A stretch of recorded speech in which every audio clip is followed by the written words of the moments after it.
I was just like, okay, well, I'll get into this real estate thing, the get rich slow plan. This sounds good. Mm. And basically 15 months from when I got started, I had financial freedom and a $2 million net worth. Like, Wow, that's it, incredible. it, 15 yeah, months? That's not get yeah. rich slow.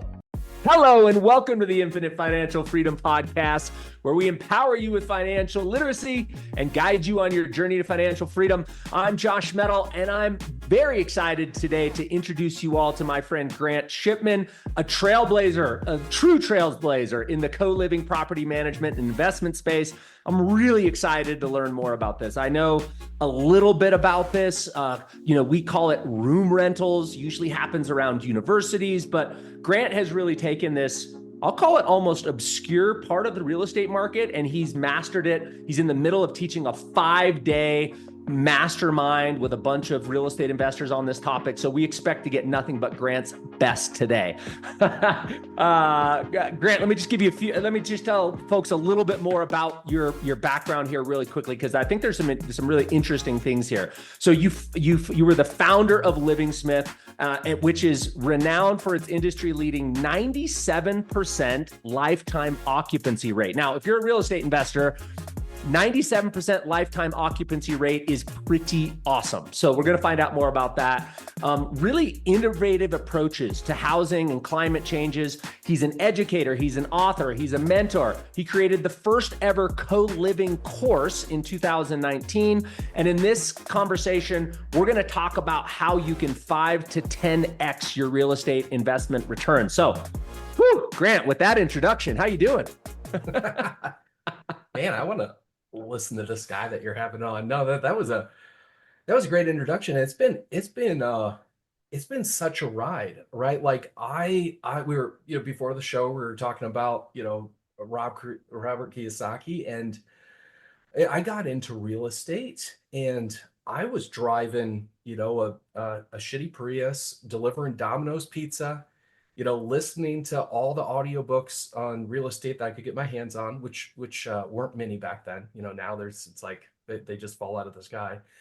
But I was doing that, and I wasn't aware that this new trend of co-living was happening. I was just like, okay, well, I'll get into this real estate thing, the get rich slow plan. This sounds good.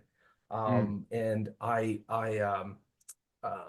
basically 15 months from when I got started, I had financial freedom and a $2 million net worth. Like, Wow, that's it, incredible. it, 15 yeah, months?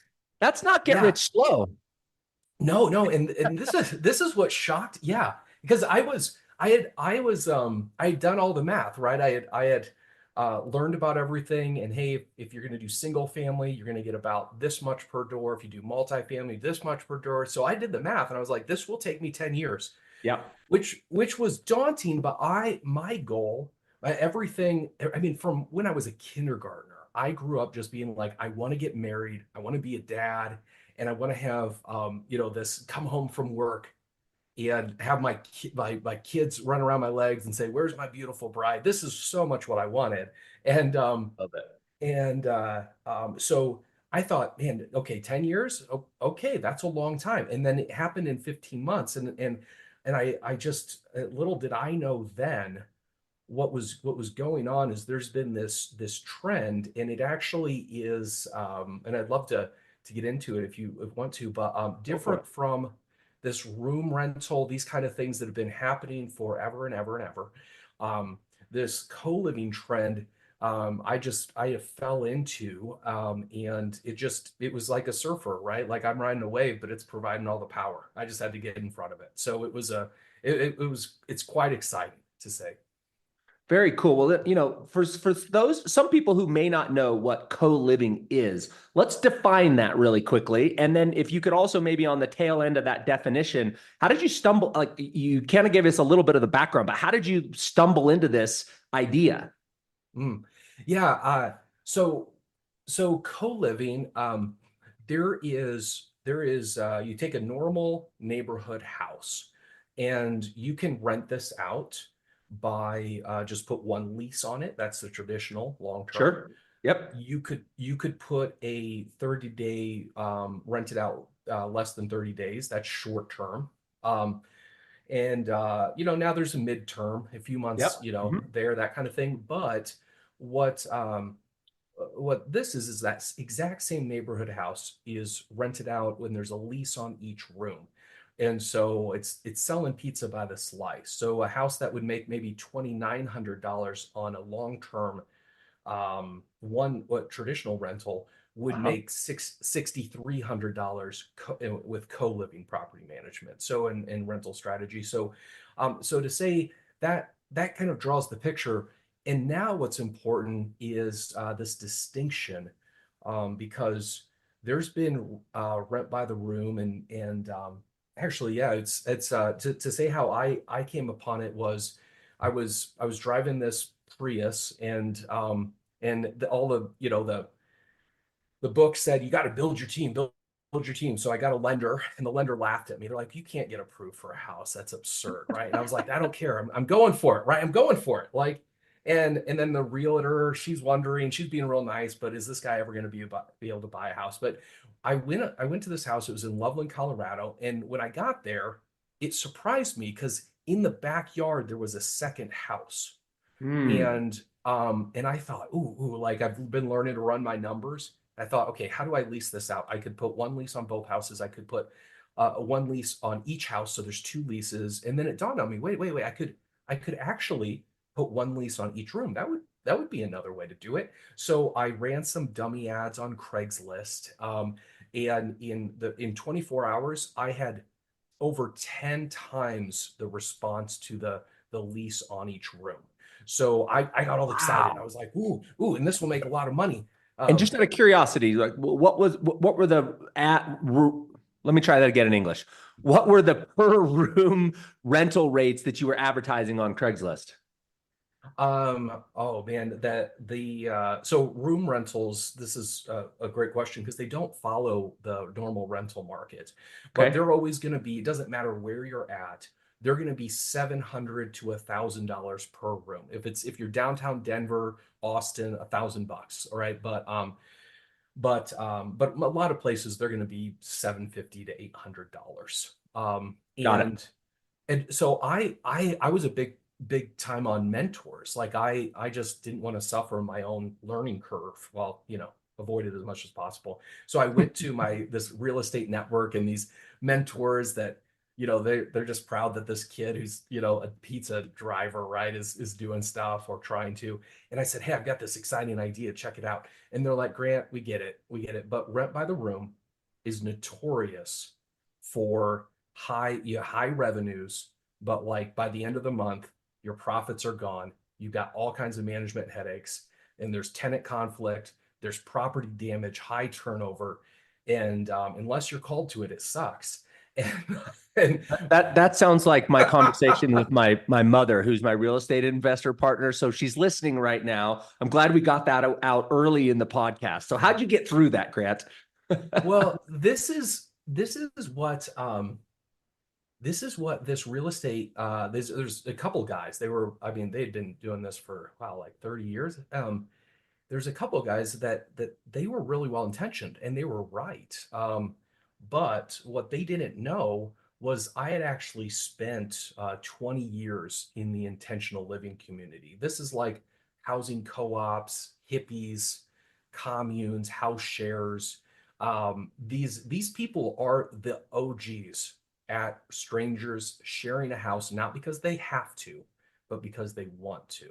Mm. And so I just took everything that they had. I mean, these people have not been around. I lived in a house that was around for, it got started in for 50 years, but this tradition has been building up this kind of wisdom of how this works for centuries.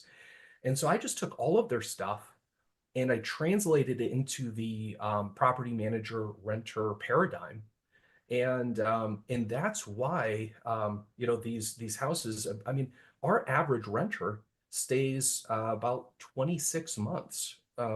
And this is on leases that are month to month renewing leases. Like we don't have the risk profile that a normal single family investor has. So we don't need to have lock people in for long leases, and people love it and they stay there. So yeah, that was what I knew. This kind of like angel had a little epiphany in my brain, right? And I was like, I know how to do this. I can do it, and it just took off. We have a waiting list. It's fantastic. So yeah. Great job. Well, very cool that you pressed through the initial fear that you may have had when your mentors pushed back and said that'll never work.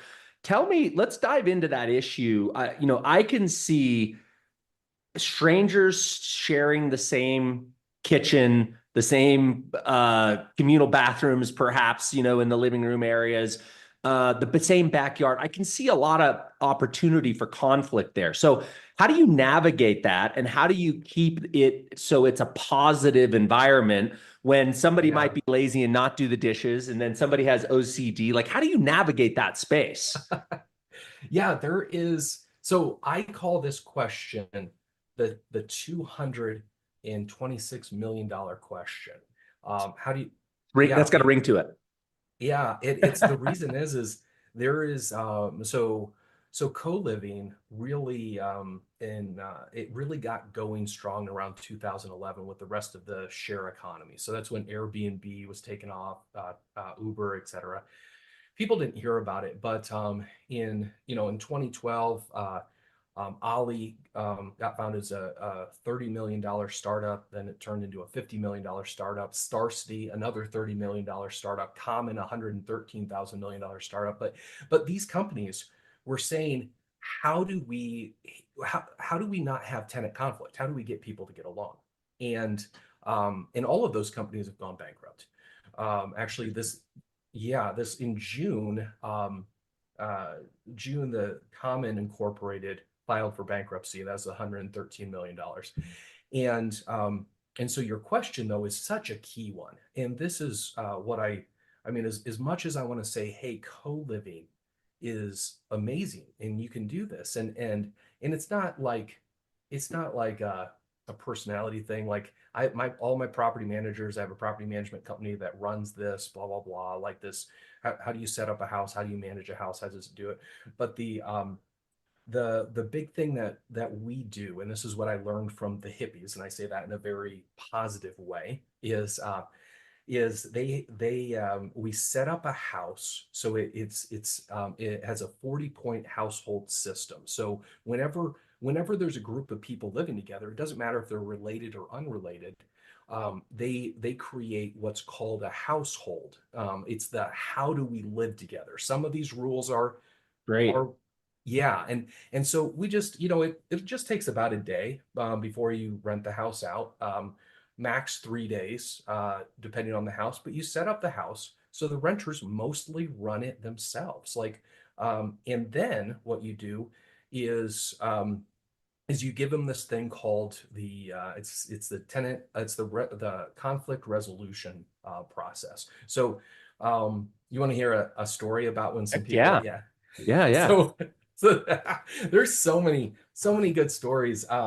But so there was a guy, I'm going to change names, but there's a guy named Ted, and this was my second house, so I was managing. This was before my property management company took over. Guy named Ted. He texts and he's like John is the devil. I was like, what? And he's like, yeah, John's the devil. That guy you rented out this other room, he's the devil, and he does this and this and this. I was like, listen. It's just use your conflict resolution process. It's called the 5-on-5. And funny enough, the next day, John called up and he said, I have surprising news for you. He goes, I live with Lucifer and his name is Ted. And I was like, oh, okay. And then I this was like maybe Saturday, Sunday, something like this. And then on Tuesday, Todd and John went to Taco Tuesday. This is really big deal in Longmont, Colorado. Taco Tuesday, and they have been going. They're like best friends, and they've gone to Taco Tuesday every week since then, as far as my knowledge goes. Do you know what happened between when they thought each other were the devil and now they're like Taco Tuesday buds? I'm guessing tacos and tequila.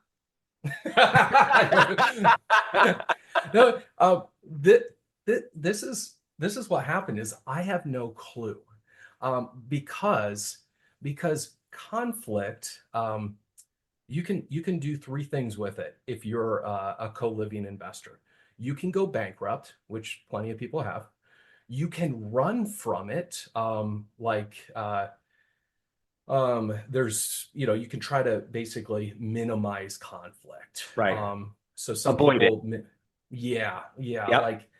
um, some people will say, well, don't put a TV in the living room because if people don't talk, they don't have conflict, or not as much, or some like there's a $30 million startup, the one big multi-million-dollar startup that hasn't failed yet. They just haven't quite had enough time yet. Pad Split, they recommend not having a living room because then you don't have interaction. But here's the third thing. Yeah, the third thing you can do with conflict is what the intentional living community says. They say, listen, conflict is a good thing. Conflict is, it shows that people are building relationship. So conflict is a good thing. Conflict can be resolved. When conflict is resolved, it's super empowering and it bonds people together.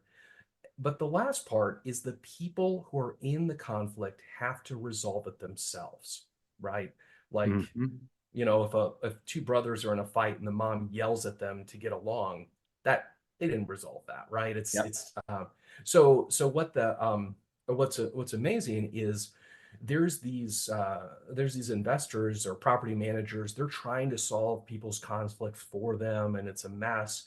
But when you give people tools to have their own household resolve their own conflicts, then amazing things happen. And so that's why I have no clue, because it's none of my business, right? They have a conflict, you Right. give them an easy tool, and then great things happen.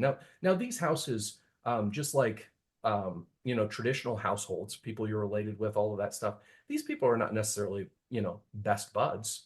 But there's a shared respect and appreciation, right? And when you go to sleep each night and you have other people who respect and appreciate you under the same roof, there is there's a superpower that's in your life, that you can go out and work and do things that's not there otherwise. So yeah, as far as conflict problems, do our households have them? Thankfully, yes, because there's actually real co-living households. But do our property managers have any problem with them? No, not at all, because it's not our business. There's so much wisdom in there, and you bring up the idea of you just got to get in front of this conflict. It reminds me of a saying that one of my mentors taught me, which is predict, preempt, and prevent. In other words, you predict the conflict, you preempt it with a set of house rules and these things that you've learned. I think you referred to it as the intentional living community. Community. Yeah, Yeah. that's such a great frame. And that's the hippies that you affectionately referred to that Right. are creating these co-living spaces and had done for 50 years, right? That's the community you're referring to. That's great. Yeah. So you've taken those lessons, you've transferred it over to what you're doing. So it's predict the problem, preempt it with what you've done with those house rules, and then you prevent it from blowing up and causing you failure in your investment. There's a gentleman by the name of Jesse Ray out of Arizona. He has a company called Growth House. Have you ever heard of him? You ever met him? No, and I really would like to, because Uh, I try to learn and meet everybody as possible in the space. I'm going to email you and him when we're done with this. I did another podcast with him that we'll link in this podcast. But he had a similar type vision, and he's been very successful at it. The only slant on it that I'll offer you, Grant, that you might be interested in is he's bringing people together to do room rentals, house hacking, as he kind of refers to it. But he's Hmm. bringing people together that have a business and entrepreneurial desire. And so the reason why they come together under what he calls the Growth House, which is the name of his company, is because he attracts people that help the other people in the house grow. from a Mm. personal development, from a business development, from an Ah. entrepreneurial development. So they have these commonalities. And then I believe, as I recall from our interview, Jesse comes in and kind of like helps them from an entrepreneurial standpoint. Really interesting Cool. theme. So I'll introduce you to via email when this is over. But I love what you're doing. And let me tell you one reason why I'm really excited about what you're doing. And I know you're in the middle of a 5-day mastermind and course on this, so this might be interesting fodder for you to share with your mastermind group. This was October's Freddie Mac um, real estate and home report. I think they call it economic and home report. I'll send you the link. But this is what I found was really interesting, Grant, that you might find interesting. This is the number of renter households per homes for sale. Mm. And what this tells us is that if we go back to 1982, so what are we looking at there? 42 years of data, that typically, if we kind of just drew a trend line here, let's call the trend line at somewhere between 15 to 20 renter households for every one home for sale. But right Mm. now, we have almost 30 renter households per home for sale. So, what does that mean? What does that tell us? Well, it tells us that there's a lot of renters, almost a historic number of renters that are sitting on the sideline and at some point in the future are likely to want to get into Mm. buying a home. And if you layer this data point on top of the data point that if you look at the demographics, let me stop sharing my screen there. If you look at the demographics of the number of millennials and the number of Gen Z that are likely to enter the housing as buyers, not renters, but as buyers over the next 10 years, it's estimated that there'll be 27 million new home buyers from those two demographics alone. That doesn't include people moving into the United States. 27 million home buyers from those two cohorts. Well, we're only building about 1.3 million homes per year. Net after you factor out that there's about 100,000 homes that get destroyed or demolished or fire Mm. damage every year. So if you have 13 million new homes coming to market over the next decade, 27 million home buyers to buy those homes, and then you layer on top of that we're at near a 42-year high for the number of household renters per homes for sale. That tells me that there's a massive amount of demand for single family residential homes over the next Mm. 10 years. And if you can get in front of that demand, let's call that demand from 2025 to 2035, by using this co-living idea so you can cash flow even at these higher interest rates, there's this massive amount of demand for housing coming that you got to get in front of. So I just kind of wanted to, I'm very excited about the single family space because of demographics and because there's so much pent up demand on the sidelines for that we just illustrated with the renter households. You're showing people how they can enter the investment market and have less vacancy, higher returns, and hold on to those single family homes. So I'm excited to marry those two things together. Let me give you a minute to comment on that and any thoughts that you have about that. Yeah, well, I mean, data is how some investors do it, right? We use our brains to make decisions, and our Yes. hearts get to enjoy them. Actually, so something that a lot of investors miss. There was a big there's a big debate online back in, I think it was 2017. But I had posted that, hey, the one person lease is the highest in demand lease. And this pretty well-known investor, he was like, no, you're wrong, and posted Census Bureau and all this stuff.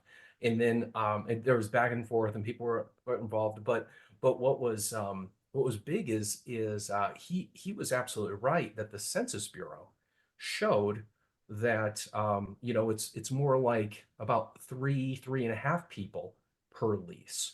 Um, but the Census Bureau calls a household according to how it is financially or defined by insurance. So if a guy has two daughters at college, they're not sharing a lease. They're not living in the same household at all. But insurance wise and financially, they're considered part of the same household. Interesting. And yeah, and so Harvard though has released the released data, and this guy was like, oh shoot, like he, to his credit, he was like, oh, this is I was Information he mistaken didn't on have. this. Yeah, that's great. Yeah, and because Harvard credit unions report on it too, but really how many people are in one lease? And in 2003, something that happened that had never happened before is that the most popular lease became the one person lease. And so with the housing shortage, like Airbnb has been blamed recently.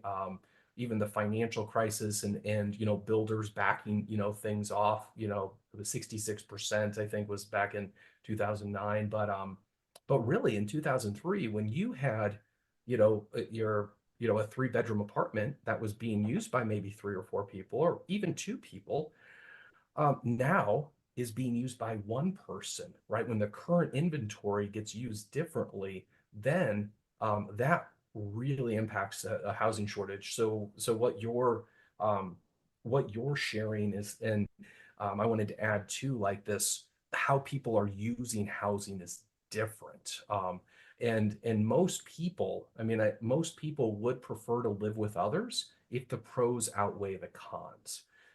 So yeah, and that's what actually a lot of co-living investors, what they're excited about is they can buy houses in markets that they normally couldn't buy houses in because they don't cash flow.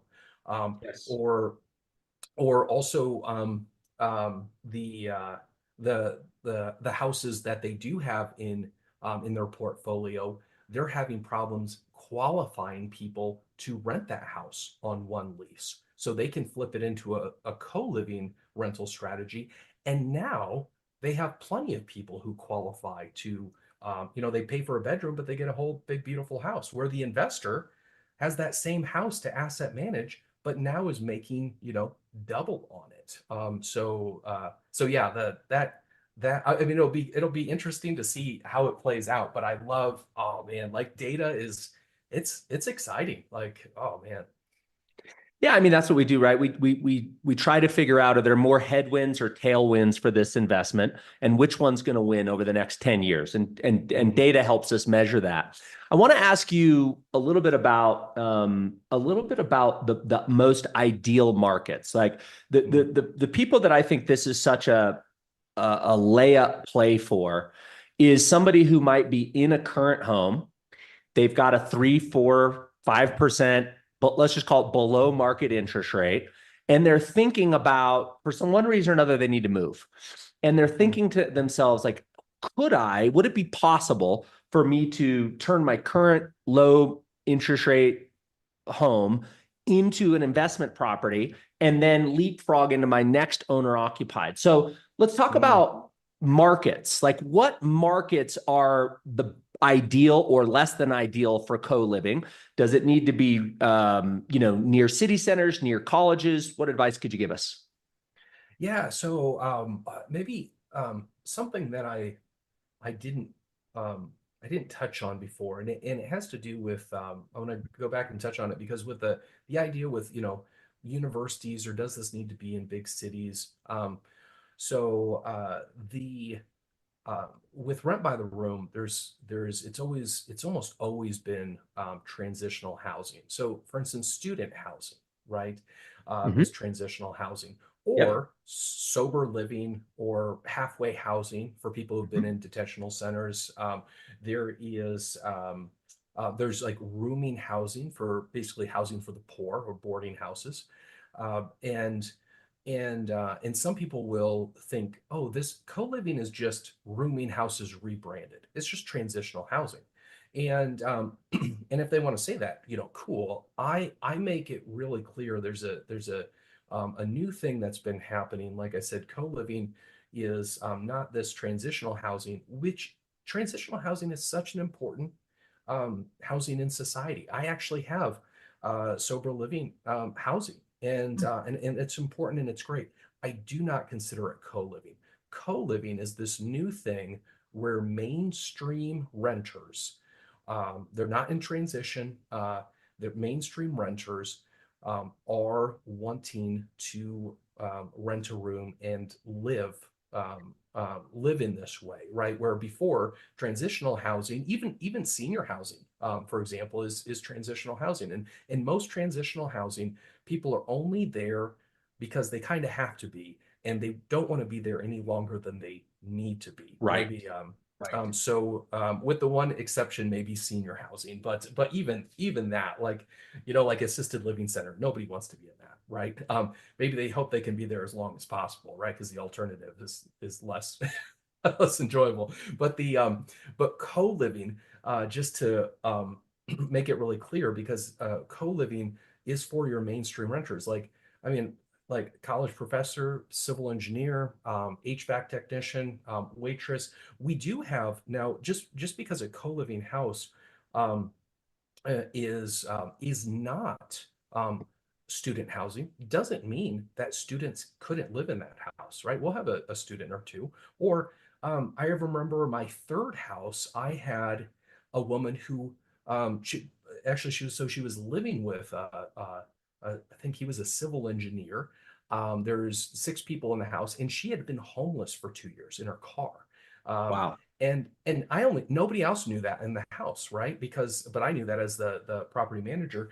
But so co-living houses work for all kinds of people, but they're not student housing. They're not these other different things. And most people, frankly, can figure out, with assistance or without, how to afford a, $700 to $1,000 a month room. And like, remind me again. I apologize. I just remember the question you asked. I was like, oh, you had asked, where do these things work, right? And in Location. regard, Yeah. yes, Yep. yes. So just to say, co-living is going to work anywhere that's going to be 50,000 or more people. It's going Okay. to work other places too, but it's going to work great anywhere, 50,000 or more people, anywhere where real estate is good to invest in, co-living is good to invest in. As far as being around a university or say a hospital where people who are doing student housing, or say midterm, or do like nurses that are there for 3 months or something, Yep. Yep. that if you have a co-living house around there, then you're going to have more people that are students or working at the hospital, just like if you had a normal single family rental there. Yep. So if you want to attract those people, great. But these things work wherever it's a normal house, normal neighborhood. I would say the big things are that so we're gonna have six to 11 bedrooms. We're gonna have 6 to 11 people in this house, Okay. and that does that surprise you? By the way, Josh, is that like, oh, that's a lot? Well, based on your numbers that you were running, where you said, earlier, hey, you may rent the whole house out to one family for $2,900 a month, and I could get perhaps $6,000 a month. My mind was thinking, oh, geez, you must be talking 6, 7, 8 bedroom houses. So yes, it surprised me. That's not what I would have thought of targeting. I would have thought in actually smaller, less bedrooms, but it makes sense based on the numbers that you're talking about. Yeah, and that's so the probably a in the top five of what people will picture differently than what it is people think that what works best for renters is if there's less people in a house. Mm-hmm. But see, I have so my property management company, we will manage a 4 bedroom house. But this is what happens when a 4 bedroom house, when it's going, it actually is the hardest on the renters. It's the hardest to manage because when one person moves out and another moves in, 25% of that household just changed. Hmm. Um, and when you have an 8 bedroom, 9 bedroom house, one person moves out, the household, how things work, who all knows each other, it mostly runs the same. And like I have so me and my wife, these houses, by the way, they're A and B level neighborhoods. They're great. We lived in these houses kind of we didn't let people know we were owners. We were undercover, right? Because you want everybody to feel equal in a house. So they all take responsibility. But we lived in them until we got pregnant. And so I'll share. So single family homes are built for families. So we have a 5 bedroom house, and then there's a living room, and then there's a rec room, and then there's a fireplace room, right? And then I'm also in my home office. So with with adults that don't have kids, so independent, responsible adults, they're not home very often. They're at Right. work, they're at the gym, they're going to the movie, hanging out with friends. So when you have a even so a 6 bedroom house, it people don't see each other very often. Like schedules only align when you have at least a 7, 8 or 9 or 10 is really the best. Then these renters are going to see, one or two other people that have a similar schedule to them. The only reason we don't go higher than 11 is once you get to 12, it kind of like two households form in the house, and that's not bad. It's just confusing from a property management standpoint. So to say is um, these houses, what you want to make sure is, it's going to be great parking, right? Usually a corner lot or a house with a alley. There's a lot of these. All my houses I've ever bought are on the MLS. I don't use creative financing. I have a realtor. They're all over the place, but but yeah, so it's going to be though. I mean, the easiest one to look at is if you have like this house I'm in, a 5 bedroom house right now. You add a door onto what was the playroom. You then you add another door to the fireplace room. Of course, as long as these are, there's the legal windows and all this stuff, and these are going to become big badass bedrooms that people are going to love. Then you're Cool. going to have the nice living room there because people want to sit down and they want to live right in the living room. There's a big screen TV. And when you're adults, you love that living room. But if there's a second living room, like a fireplace room, it's another place you can forget your socks and you have to clean. It's annoying, right? So yeah, just to say with if there's a person out there who has a house, is thinking about moving, just look at it as, hey, if you charge per bedroom, and you got $800 per bedroom, would that amount of money be compelling to look into this further? That'd probably be the easiest way to say it. And an office, a home office, probably would count as an extra bedroom, right? It wouldn't be a conforming bedroom, but it'd be a legal bedroom. Great way to answer that question. Thank you. So let's talk about the other stumbling blocks here. So we talked about the first stumbling block that I thought of, which was how do you create cohesiveness inside that community? And you do that with house rules and the lessons you've learned from the intentional living culture or community. And the other question or the other challenge that I was thinking of was parking, Mm. different laws from the local municipalities around number of leases, whether you can do bedrooms or not. So can you speak about what are the other kind of gotchas or things that we need to be looking out for as it relates to those things? Yes, and this is important because when you're doing your due diligence, you're checking out a house, or does a current house that you have work? Yep. Um, Co-living, you want to look at, hey, does this meet local regulations, like you mentioned? And we actually, this used to take not too much time, but you'd have to Google your, local city planner or code enforcer, and you'd call them up, and usually they don't know what's going on, so they're going to take their Right. They don't know their best own guess. codes. Totally. Yeah. Um, but but there's that. What's nice now is like in this 5-day training we're in the midst of is because of AI, we just give people a chat GPT cheat code. And then they can put an address in there or they can put a zip code in there and it just says here it is. No way. So yeah, it's That is so so cool. it's so nice. But to say is it's still easy just to Google your city planning department or code enforcer and say, hey, I want to help with the housing crisis. I'm looking at renting the rooms in my house.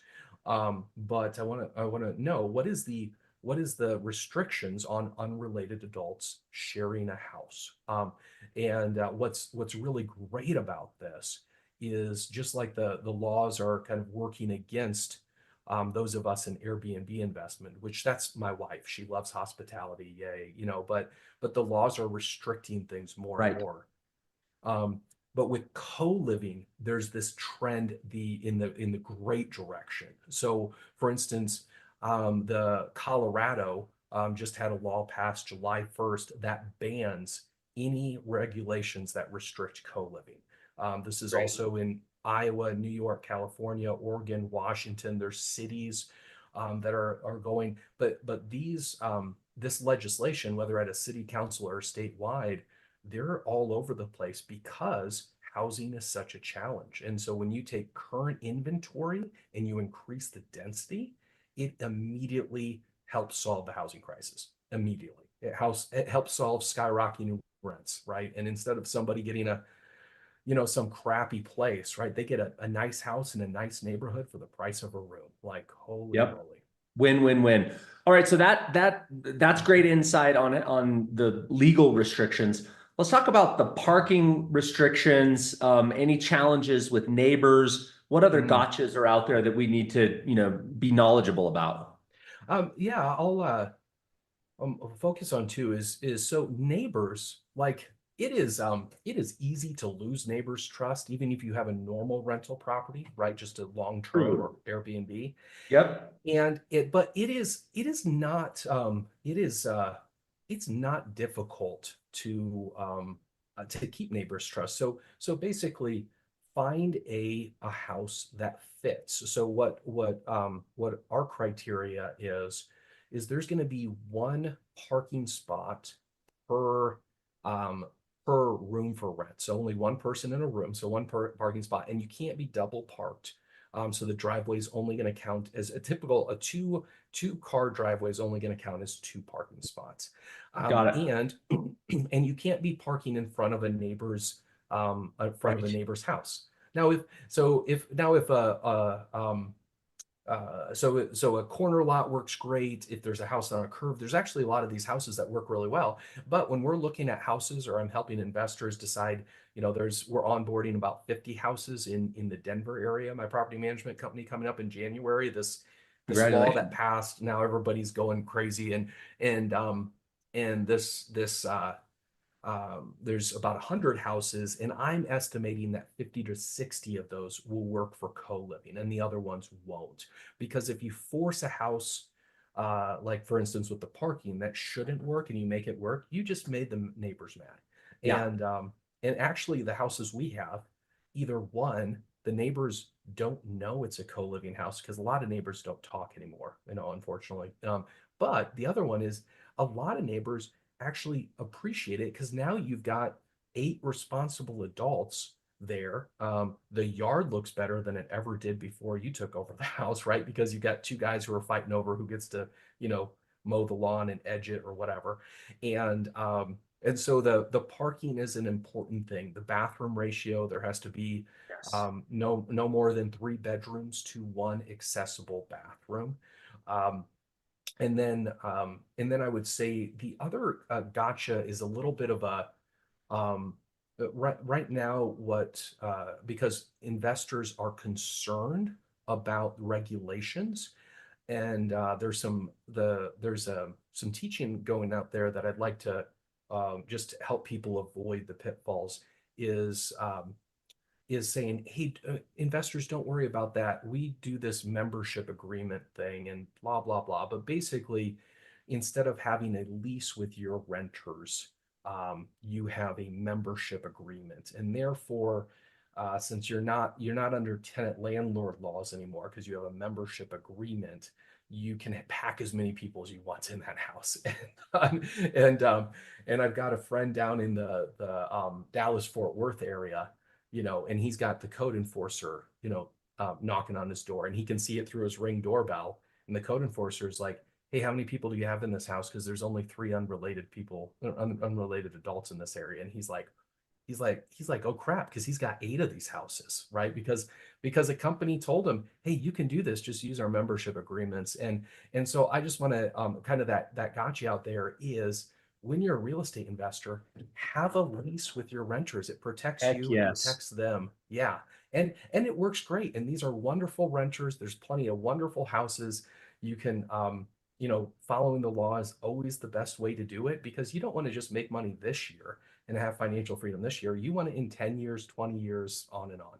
So, Great call out. And so I think we've done a pretty good job, Grant, talking about how this co-living idea is a solution for the housing crisis in terms of affordability. But as maybe a closing question here, I'd love you to talk a little bit about how does this also help towards being more responsible from a perspective of the climate crisis? mm. Yeah, so this kind of a fun thing is I say, hey, if anybody's gonna win, everybody's got to win big. So we already covered how, right, as an investor, I got my 10-year financial freedom number in 15 months. And now I get to see, people get to do that, right? Because you're getting in front of the highest in demand lease. And then from the renter's perspective, they're like, oh, awesome. I don't have to sign a lease with strangers, right? I can have my own lease. I can live in a great house. And but the other one is if there's anybody who's concerned about the environment, I mean, better than any of the electric car like legislation, recycling that you can ever do.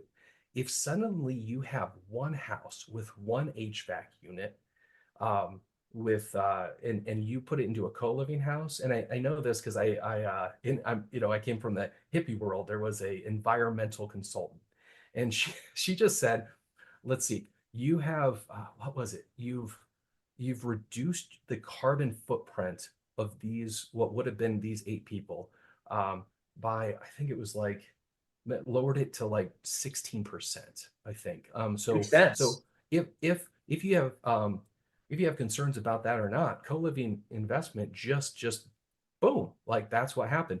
And then on the housing inventory stuff, like city planners, developers are like, we're gonna build, we're gonna build, we're gonna build.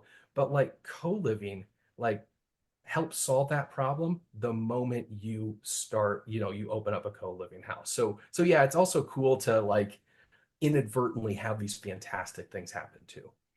Very cool, man. That's a great way to wrap. And I lied. I got one more question for you that I was just thought of as you were going through that. I was just thinking about efficiency. So, what about from a furnishing standpoint? Do you furnish all the rooms and Mm, furnish everything almost like like a midterm rental, or do you leave the bedrooms for the tenants to yeah. furnish? Yeah, this is why your show has such a good reputation as these questions. Like the furnishing here is so transitional housing, you need to furnish the bedrooms because these people are in transition. They don't have that. If you don't furnish the bedrooms, they're gonna, get a bed with bed bugs in it and drag it in there and then all that stuff. But so separating this, so this is co-living, mainstream for mainstream renters. So we furnish everything in the common areas. So we furnish everything except the private bedrooms because mainstream renters, they have their mattress that they like. They have this dresser that they dig. They have all of that stuff. And if they don't, they can easily go get it. So we do that, and I will mention I do have 5 more minutes, and then I'm jumping into a coaching call. There's there's co-living. It's so fun. Um like I was doing it. I had my head down. And I was like, oh, I was doing this, doing this, doing this, and I thought, no, no, no. Um, I need to come out and kind of duplicate my efforts and help other people to do that. So now we do all of these things to spread awareness, and that's why I really appreciate being on this show as well to share this with your listeners because it is really helpful. But the reason it's really helpful is because it's like the number one demand in society is just housing, right? The number one cause of homelessness is the price of real estate. Right. And I mean, it even beats like addictions like number 8, right? So to say, I really appreciate it, Josh. Yeah, it's a pleasure to have you, Grant. Appreciate you sharing all your wisdom. Tell us where people can find you, where they can find Living Smith, like if they're interested to be coached by you or they're interested about property management companies that could help them with this. How do they learn more from you? Yeah, so I made as you get you've for your listeners, for anybody hearing this, if you go to livingsmithpro.com, so livingsmithpro.com/IFF, right? Don't forget it because it's with infinite financial freedom. And this is, I mean, I think it's the surest, best, quickest, cheapest way to financial freedom. Like, but on there, there is a little goodie bag. One is that 5 day training that we do. That's a free training. You can jump in on that. The other one, though, is there's a co-living book that our renters wrote. Wow. So yeah, if you want to, right, Robert Kiyosaki says, right, what's the best thing you can do? Get to know your target market. And so when you hear from, they each wrote a page. This is it's a 30-page reader. So when somebody moves into a house, we give them this book. It's called Welcome Home. And but that book's on there. You can download, really easy to read, and it's amazing. Like you'll learn things that you can apply to the own people that you live with, even if it's just your, a couple living together. And then the last one for people who are maybe they're in the middle of it, they're in the co-living, they're doing it right now, they're struggling, they need help. Is is they can just schedule a 30-minute call directly with me, and I will just immediately help. That's something. Yeah, we don't offer that anywhere else. But yeah, so anybody just go into that livingsmithpro.com/IFF, and I'd love to speak with anybody or anything that's helpful there. Super helpful. Thank you, Grant. We'll make sure we link to that in the show notes and description as well. And just appreciate all the abundance of wisdom you shared with us. And here's my challenge to any listener. If you have had an excuse that the numbers don't pencil, you live in a high cost of living area, you think it's impossible for you to get your foothold in the real estate market because of where interest rates are. I encourage you to study more about this. Also, I'm on Grant's Instagram page, and there's a Living Smith investment calculator. But go back and do the work. Reanalyze any blocker that's in your head around this with this co-living idea and see if this might be a path forward for you. So with that, Grant, thank you so much for being here, my friend. And I will introduce you to my buddy, Jesse. And I hope to have, maybe would be really fun. Maybe I could have you both back together and we could do an episode with the three of us sometime in the future.